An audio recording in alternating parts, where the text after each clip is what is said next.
ఈరోజు బాలల దినోత్సవం సందర్భముగా మనము నెహ్రూ యొక్క జీవిత విశేషాలు మరియు నెహ్రూ గారి యొక్క గొప్పతనము గురించి తెలుసుకుందాం.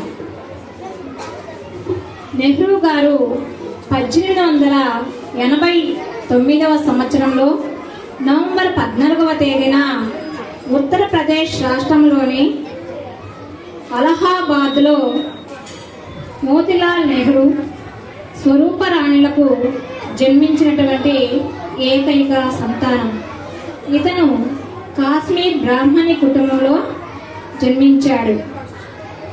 బాల్యంలో నెహ్రూ గారు చాలా ముద్దు మురుపాలతో పెరిగినాడు. విద్యాభ్యాసం స్థానికంగా ఉన్నటువంటి కాన్వెంట్లో చదివినారు. ఉన్నత విద్య కొరకు ఇంగ్లాండ్లోని కేంబ్రిడ్జి యూనివర్సిటీలో విద్యను అభ్యసించారు. ఈయన టెంపుల్ విద్యా సంస్థలో న్యాయ శాస్త్రాన్ని అభ్యసించారు. అయితే ఇతనికి కమలా నెహ్రూతో వివాహము జరిగినది. నెహ్రూ గారు భారతదేశానికి మొట్టమొదటి ప్రధాని. అంతేకాకుండా ఆధునిక భారతదేశ సృష్టికర్త మరియు పంచవర్ష ప్రణాళికల రూపశిల్పి, సోషలిజం దార్శనికుడు, శాంతి ప్రేమికుడు అయినటువంటి నెహ్రూ గారు పుట్టినరోజు సందర్భముగా మనము బాలల దినోత్సవాన్ని జరుపుకుంటున్నాం. నెహ్రూ గారు 1947 నుంచి 1964 మధ్యకాలంలో ప్రధానమంత్రిగా పనిచేసినారు. జవహర్ అంటే రత్నం. నిజంగానే భారతదేశానికి దొరికినటువంటి ఒక అపురూపమైనటువంటి రత్నమే మన నెహ్రూ గారు. అయితే నెహ్రూ గారికి పిల్లలంటే చాలా ఇష్టం. ఒకరోజు నెహ్రూ గారు ఇంటి నుంచి బయటికి వస్తున్నటువంటి సందర్భంలో ఒక చిన్న పాప ఎర్రని గులాబీని తీసుకొని నెహ్రూ గారు దగ్గరికి వచ్చినది. అప్పుడు నెహ్రూ గారు ఆ చిన్న గులాబీని తీసుకొని, మీరైతే జడలకు పెట్టుకుంటారు, మరి నేను ఎక్కడ పెట్టుకోవాలి అని అడుగుతారు. దానికి ఆ పాప, మీకు కోటు ఉంది కదా, దానికి ధరించండి అని సమాధానము ముచ్చటగా చెబుతుంది. ఆ రోజు ఎర్రని గులాబీని ధరించి ఒక సమావేశానికి హాజరవుతారు నెహ్రూ గారు. ఆ సమావేశంలో ఉన్నటువంటి అందరూ నెహ్రూ గారిని ఒక ప్రత్యేకంగా ఆకర్షణీయంగా అందంగా ఉన్నారు అని అంటారు. అదేవిధంగా నెహ్రూ గారు ఎర్రని గులాబీని ధరించడం వలన అపురూపమైనటువంటి హుందాగా ఉంది అని కూడా మరికొందరు కితాబు ఇవ్వడము జరుగుతుంది. ఈ విధంగా నెహ్రూ గారికి గులాబీ ధరించడం అనేది తన యొక్క జీవితంలో ఒక భాగం అయింది. అంటే ఇక్కడ చిన్న పిల్లలు చెప్పినటువంటి విషయాన్ని కూడా మన నెహ్రూ గారు పాటించి ప్రతిరోజు గులాబీని ధరించడం అలవాటు చేసుకున్నారు. అంటే నెహ్రూ గారు గులాబీలు ధరించినప్పుడల్లా ఆ చిన్న పిల్లల యొక్క అమాయకత్వం, వారి యొక్క చిరునవ్వు నెహ్రూ గారి కళ్ళ ముందర కనబడుతూ ఉంది. అదేవిధంగా మరొక సంఘటన కూడా మనము తెలుసుకోవచ్చు. జపాన్ దేశంలో 2వ ప్రపంచ యుద్ధ కాలంలో బాంబులు దాడికి సర్వము కోల్పోవలసినటువంటి సమయము వచ్చినది. ఆ సమయంలో జంతు పార్కులో ఉన్నటువంటి అనేక జంతువులు చంపబడ్డాయి. అయితే అక్కడ ఉన్నటువంటి పిల్లలందరూ నెహ్రూ గారికి పిల్లలంటే ఇష్టం కాబట్టి నెహ్రూ గారిని మనము కానుకగా ఒక ఏనుగును అడుగుదామని ఉత్తరాల ద్వారా నెహ్రూ గారికి 800 మంది పిల్లలతో కలిసినటువంటి సంతకము రాసి ఉత్తరాన్ని నెహ్రూ గారికి పంపుతారు. అయితే నెహ్రూకి చిన్నప్పటి నుంచి ఉత్తరాలు చదవడము రాయడం అనేది చాలా ఇష్టం కాబట్టి ఒకరోజు ఆ ఉత్తరము చదవడం వలన విషయాన్ని తెలుసుకున్నటువంటి నెహ్రూ భారతదేశంలో అత్యంత తెలివైనటువంటి ఇందిర అనే ఏనుగును జపాన్ దేశానికి భారతదేశ పిల్లల తరఫున బహుమతిగా జపాన్ దేశ పిల్లలకి పంపుతారు. ఈ విధంగా నెహ్రూ గారు మరొకసారి చిన్న పిల్లల పట్ల ఎంత ప్రేమ కనబరుస్తున్నారు అనేది మనకి రుజువు అవ్వడం జరిగింది. అయితే ఎప్పుడైతే భారతదేశం నుంచి జపాన్ దేశానికి ఏనుగు కానుకగా పంపబడిందో ఆ సమయం నుంచి దేశాల మధ్య సత్సంబంధాలు పెరగడం అనేది జరిగింది. అంటే ఇక్కడ నెహ్రూ గారు చిన్న పెద్ద అనే తేడా లేకుండా, ప్రాంతీయ భేదం అనేది లేకుండా అందరినీ సమానంగా ప్రేమించడం అనేది మనము చూస్తున్నటువంటి విషయం. మరొక విషయం ఏమిటంటే నెహ్రూ గారు చాలా నిజాయితీపరుడు, నిస్వార్థపరుడు కూడా. ఈ విషయాన్ని తెలుసుకోవడానికి ఒక చిన్న సంఘటనను మనము తెలుసుకుందాం.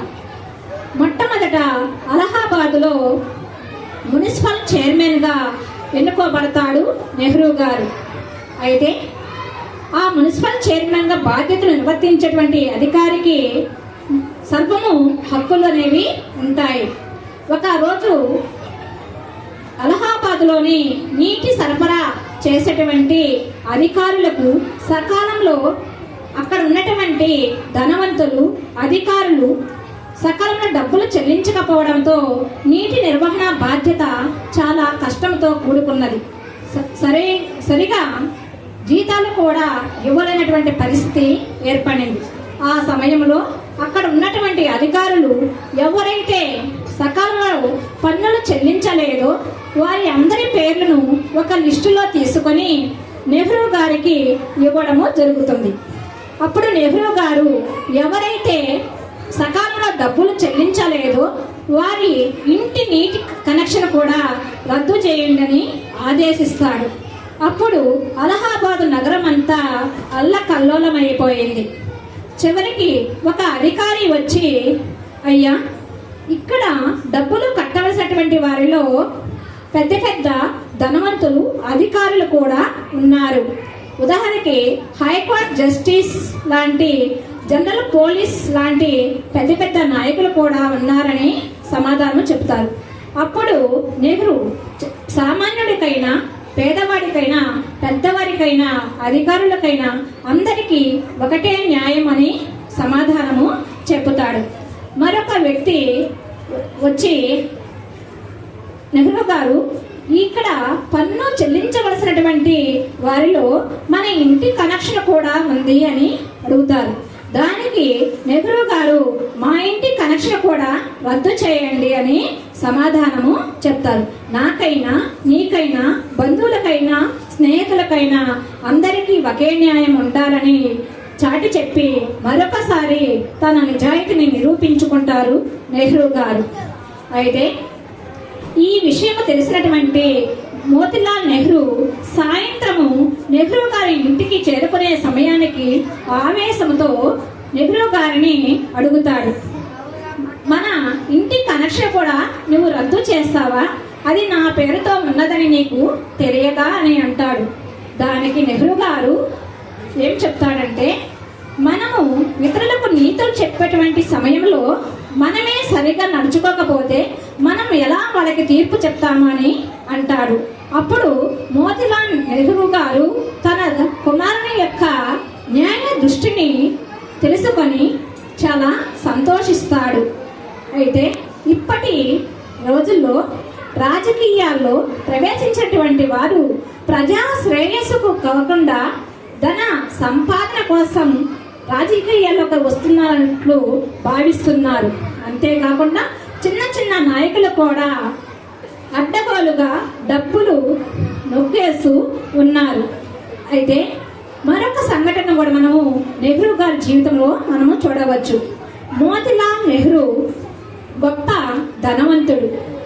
భారతదేశంలో అత్యధిక మొత్తంలో కేసులు తీసుకొని వాదించేటువంటి వారిలో ఒకరు. అయితే వీరికి పెద్ద కోట లాంటి పెద్ద భవనము కూడా ఉన్నది. ఈ భవనము పేరే ఆనంద భవన్.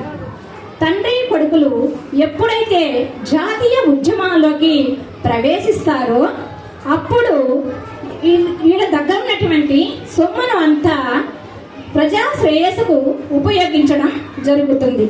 చివరకు జాతీయ కాంగ్రెస్ కార్యకలాపాల కోసము తన ఆనంద భవన్ని స్వరాజ్య భవనంగా మార్చి ఇచ్చి ఇవ్వడము జరుగుతుంది. ఈ విధంగా మరొకసారి నెహ్రూ గారు తన యొక్క నిజాయితీని నిరూపించుకున్నాడు. మరొక విషయము మనము చూడవచ్చు. కేఏ అబ్బాస్ నిర్మించినటువంటి మున్నా అనే సినిమాలో రోమి అనే బాలనటుడు అద్భుతంగా నటించాడు. ఒకరోజు ప్రధాని మంత్రి ఆ మున్నా అనే సినిమాను చూసిన తర్వాత ఆ బాలనటుని యొక్క అద్భుతమైనటువంటి నటనకు ఆకర్షితుడయి తరువాత రోజు ఉదయం తన ఇంటికి అల్పాహారం కొరకు రమ్మని ఆహ్వానిస్తాడు.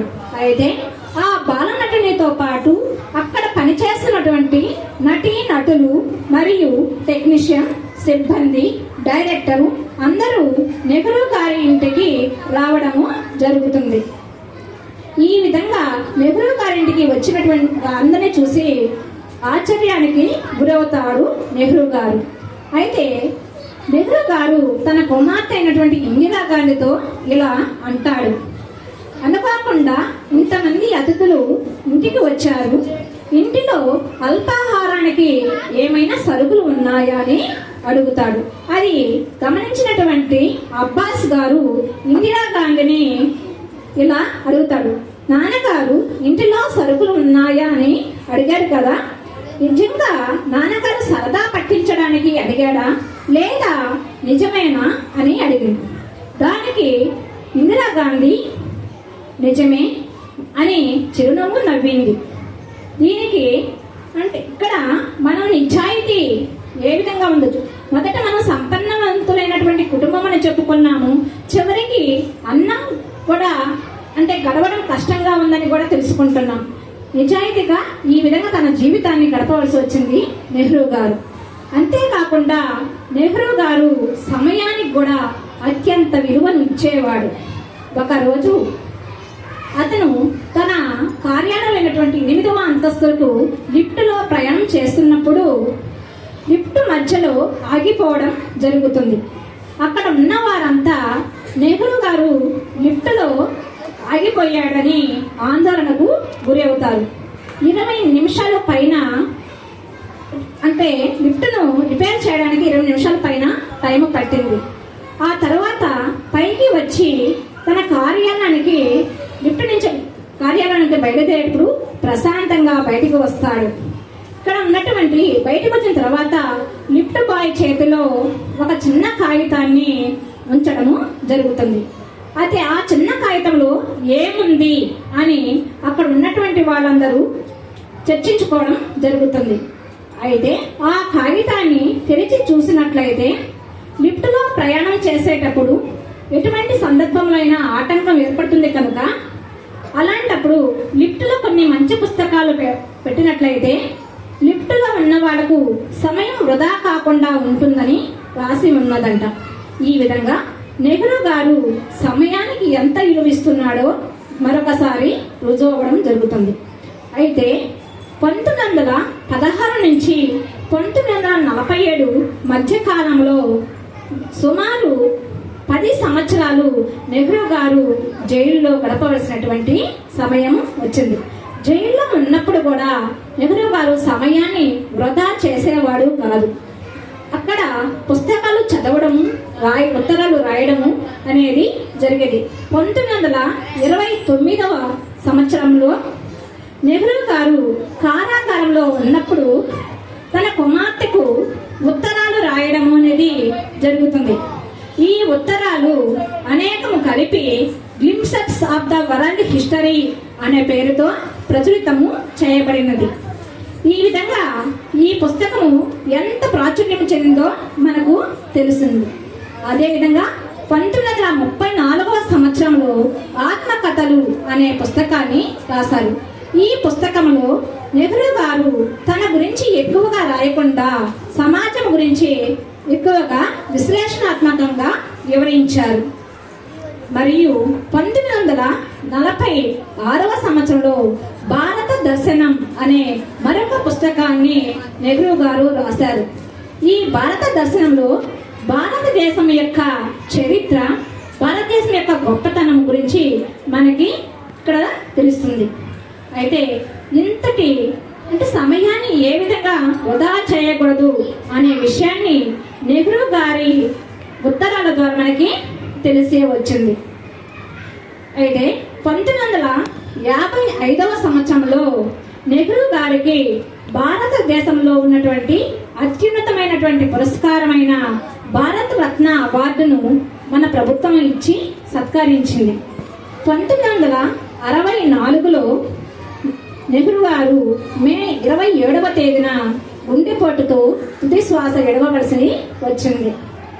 అయితే నెహ్రూ గారు భౌతికంగా మన మధ్య లేకపోయినప్పటికీ నెహ్రూ గారు చూపించినటువంటి మార్గమును మరియు విలువలను అనుసరిస్తూ మనము ముందు నడవలసిందిగా కోరుకుంటున్నాం. నేటి బాలలే రేపటి పౌరులు అన్న నిజాన్ని మనము ఒకసారి గుర్తు చేసుకోవాలి.